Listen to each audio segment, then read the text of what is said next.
මේ වෙලාවේ ලංකාවේ තත්ත්වය ඔබ හිතනට වඩා වෙනස්. අද වෙන විට ශ්‍රී ලංකාවේ බොහෝ ප්‍රදේශවල දැඩිව උණුසුම් කාලගුණ තත්ත්වයන් වාර්තා වෙමින් පවතී. විශේෂයෙන් උතුරු, නැගෙනහිර සහ වයඹ ප්‍රදේශවල ජනතාවට මෙම උණුසුම් තත්ත්වය දැඩි ලෙස දැනෙමින් ඇති අතර දිවා කාලයේදී උෂ්ණත්වය ඉහළ යාමත් සමග දෛනික ජීවිතයට සැලකිය යුතු බලපෑම් එල්ල වී ඇත. පාරවල් මත ගමන් කරන ජනතාව, කම්කරුවන්, රථවාහන ධාවකයන් සහ විවෘත පරිසරයේ වැඩ කරන පුද්ගලයන් මෙම උණුසුම් තත්ත්වයේ හේතුවෙන් විශේෂ අපහසුතාවයකට මුහුණ දෙන බව අප වාර්තාකරුවන් සඳහන් කරයි.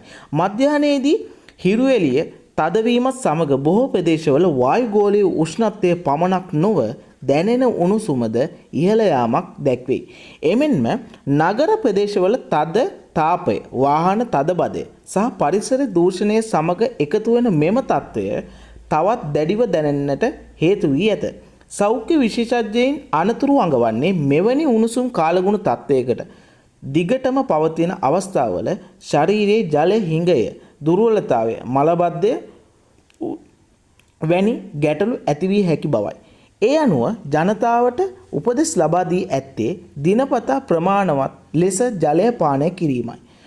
ඍජු එළියට දිගු කාලයක් නිරාවරණය වීමෙන් වැළකී සිටීම, හැකි පමණක් සෙවණ රැඳී සිටීම. විශේෂයෙන් කුඩා දරුවන්, වැඩිහිටියන් සහ රෝගී තත්ත්වයන් නැති පුද්ගලයන් පිළිබඳ වැඩි අවධානයක් යොමු කළ යුතු බව ඔවුන් පෙන්වා දෙයි.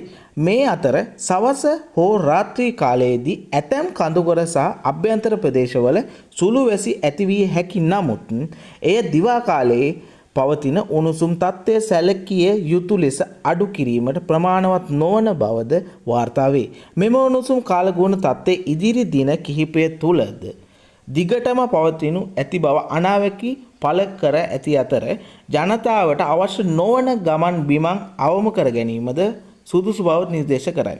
එමෙන්ම මෙම කාලයේදී වාහන තුල කුඩා දරුවන් හෝ සතුන් තබා යෑමෙන් වැළකී සිටී යුතු බවද සෞඛ්‍ය අංශ අවධාරණය කරයි. ඔබත් උණුසුම් තත්ත්වය වැඩිය දැනෙනවද?